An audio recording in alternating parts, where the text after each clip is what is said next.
پر ڈاکٹروں نے ہمارے لیے کیا وہ ناقابل یقین تھا۔ میرے پاس الفاظ نہیں کہ میں بتا سکوں کہ میں کیسا محسوس کر رہی ہوں۔ پاکستان کے شہر کراچی سے تعلق رکھنے والی صنوبر رشید انڈیا کے چنئی شہر میں اپنی 19 سالہ بیٹی عائشہ کے دل کے ٹرانسپلانٹ کے بعد MGM ہسپتال کی 11ویں منزل پر موجود تھیں جب انہوں نے یہ جملہ کہا۔ ان کے چہرے پر اطمینان اور خوشی کے جذبات تھے۔ وہ 10 ماہ قبل ہی اس امید سے انڈیا آئی تھیں کہ ان کی بیٹی کے دل کا ٹرانسپلانٹ ممکن ہو سکے گا۔ عائشہ صرف 7 سال کی تھی جب یہ علم ہوا کہ ان کے دل کا 25% حصہ ناکارہ ہو چکا ہے۔ رفتہ رفتہ عائشہ کا دل معمول کے مطابق کام کرنا چھوڑ رہا تھا۔ 2019 میں پہلی بار صنوبر اور عائشہ انڈیا کے شہر چنئی میں ایک ماہر امراض قلب سے ملے۔ اس کے کچھ عرصے بعد عائشہ کو دل کا دورہ پڑا۔ اس صورتحال میں عائشہ کے دل میں ایک مصنوعی آلہ لگایا گیا، تاہم کراچی لوٹنے کے 2 سال بعد ہی انہیں ایک انفیکشن ہوا جس کے بعد ان کے دل کی دائیں سمت نے کام کرنا چھوڑ دیا۔ تب ڈاکٹروں نے انہیں بتایا کہ اب ٹرانسپلانٹ ہی واحد حل ہے۔ صنوبر کا کہنا ہے کہ یہ سرجری پاکستان میں ممکن نہیں تھی۔ ہمیں ڈاکٹروں نے بتایا کہ انڈیا یا کینیڈا جانا ہوگا، پھر ہم نے کچھ جانچ پڑتال کی تو پتہ چلا کہ انڈیا بہتر رہے گا۔ صنوبر نے چنئی میں ایک ڈاکٹر سے رابطہ کیا لیکن ان کے پاس اس سرجری اور علاج کے لیے درکار پیسے نہیں تھے۔ وہ بتاتی ہیں کہ ڈاکٹروں نے کہا آپ آ جائیں، باقی ہم سنبھال لیں گے۔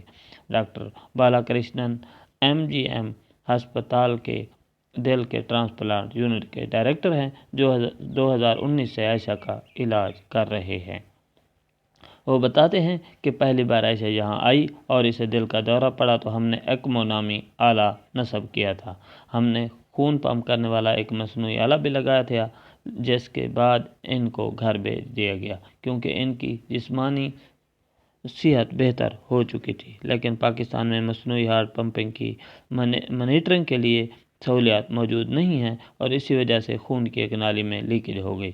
ان کا کہنا تھا کہ عائشہ بہت بری حالت میں یہاں آئی تھی اور کئی دن تک وہ بے ہوش رہی۔ ڈاکٹر بالا کرشنن کے مطابق چونکہ وہ عائشہ کا کافی عرصے سے علاج کرتے رہے ہیں تو انہوں نے ہر ممکن کوشش کی کہ عائشہ کی مدد کر سکیں۔ ان کی کوششوں سے ہی انڈیا کے شہر دلی کے خاندان نے 69 سالہ شخص کا دل عائشہ کو عطیہ کرنے کی حامی بھری۔ سریش راؤ MGM ہسپتال میں جوائنٹ ڈائریکٹر ہیں۔ انہوں نے بتایا کہ انڈیا میں ٹرانسپلانٹ پالیسی کے مطابق کسی بھی جسمانی عضو کے عطیے کے لیے پہلی ترجیح مقامی شہری کو ملتی ہے، اسی لیے عائشہ کو 10 ماہ انتظار کرنا پڑا۔ اس موقع پر عائشہ کو یہ دل اس لیے مل گیا کہ اس کا کوئی اور امیدوار نہیں تھا۔ وہ کہتے ہیں کہ اگر یہ دل نہیں ملتا تو شاید عائشہ آج زندہ نہیں ہوتی۔ ڈاکٹر سریش نے بتایا کہ جب ہمیں پتہ چلا کہ دل کا عطیہ تیار ہے تو ہم نے عائشہ کو سرجری کے لیے تیار کیا۔ دلی سے 5 گھنٹے میں یہ دل جہاں پہنچا اور جب ایک دل 5 گھنٹے تک دھڑکنا بند کر دیتا تو کسی دوسرے انسان کے جسم میں اسے لگانے سے پہلے اسے دوبارہ زندہ کرنا ضروری ہوتا ہے۔ ڈاکٹر بالا کرشنن نے اس سرجری اور علاج کے لیے درکار وسائل پر بھی روشنی ڈالی۔ انہوں نے بتایا کہ عائشہ کے اہل خانہ کے پاس اتنے پیسے نہیں تھے اور یہ علاج ایشوریم نامی فلاحی تنظیم کی ممکن سے مدد ہوا جس کے ساتھ ساتھ کچھ حصہ میں نے ڈالا اور کچھ حصہ MGM ہسپتال میں ٹرانسپلانٹ کروانے والے افراد نے۔ ایشوریم تنظیم اب تک 12,000 مریضوں کے علاج میں مدد کر چکی ہے جس میں 175 دل کے ٹرانسپلانٹ کے مریض شامل ہیں۔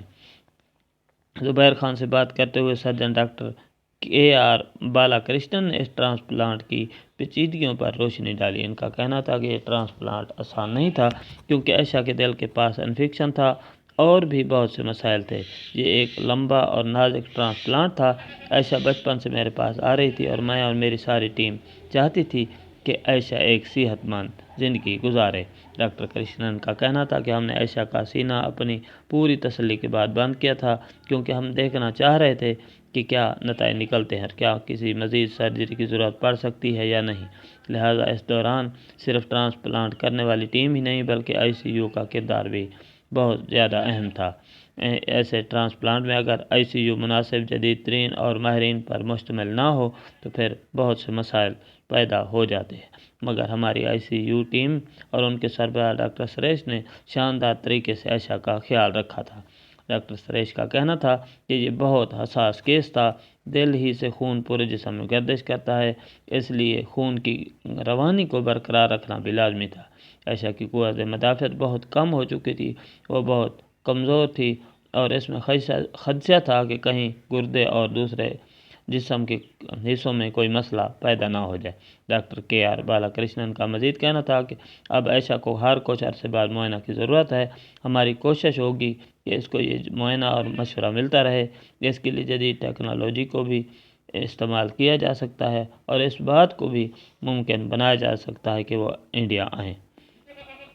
ڈاکٹر عائشہ نے ڈاکٹروں کا شکریہ ادا کرتے ہوئے بتایا کہ میں سرجری کے بعد بہت بہتر محسوس کر رہی ہوں۔ ڈاکٹروں نے کہا ہے کہ میں 2 ماہ بعد گھر واپس جا سکتی ہوں۔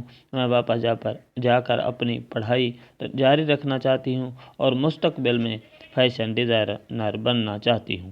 وہ کہتی ہیں کہ انڈیا میں رہ کر ایسا نہیں لگا کہ میں پاکستان سے باہر ہوں، سب کچھ ایک جیسا ہے، کچھ بھی مختلف نہیں ہے۔ جب ان سے سوال ہوا کہ کیا انہوں نے چنئی دیکھا تو انہوں نے کہا کہ میرا زیادہ وقت تو ہسپتال میں ہی گزر گیا کیونکہ میری طبیعت ٹھیک نہیں تھی۔ مجھے جب بھی موقع ملا تو میں ساحل پر ضرور جاؤں گی۔